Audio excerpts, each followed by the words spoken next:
మేము భీమవరం నుంచి వచ్చామండి. మా పేరు జెస్సీ. మాకు పెళ్ళైన 6 నెలల తర్వాత మేము ప్రెగ్నెన్సీ కోసం ట్రై చేసినప్పుడు హాస్పిటల్కి వెళ్తే పీసీఓడి ఉందని చెప్పారండి. తర్వాత ప్రార్థనా శక్తికి వెళ్తే పిల్లలు పుడుతున్నారని చెప్తే మేము కూడా ప్రార్థనా శక్తికి వెళ్ళామండి. వెళ్ళిన ఫస్ట్ వారమే ఫలాలు తీసుకుని వెళ్తే అయ్యగారు పాప కావాలా బాబు కావాలా అని అడిగారండి. బాబు కావాలి అని అంటే నీకు మగరాయుడు పుడతాడు వెళ్ళు అని అన్నారండి.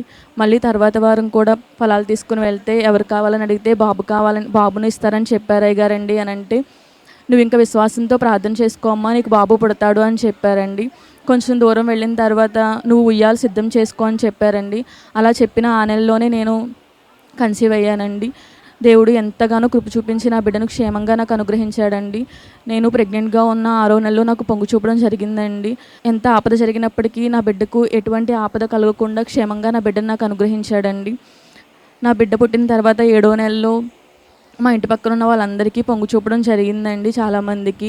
నా బిడ్డకు కూడా పొట్ట మీద కొన్ని పొక్కులు వచ్చాయండి. అప్పుడు నేను ఎంతగానో ఏడ్చుకున్నాను. నాకు ప్రెగ్నెన్సీలో పొంగు వచ్చింది, నా బిడ్డకు కూడా ఇంత చిన్న వయసులో పొంగు వచ్చిందా అని ఎంతగానో ఏడ్చుకున్నాను. ఏడ్చుకుంటూ తైలాభిషేకం ప్రార్థనలో ఇచ్చిన తైలాన్ని నేను నా బిడ్డకు అర్ధరాత్రి లేచినప్పుడు కూడా నేను ఆ పొట్టకు రాస్తూ ఉండగా తెల్లారేటప్పటికీ ఆశ్చర్యరీతిగా ఆ పొక్కులన్నీ లేకుండా పోయాయండి. అందుని బట్టి దేవుడి నామానికే మహిమ కలుగును గాక. ఈ చిన్న సాక్ష్యం దేవుడు దీవించును.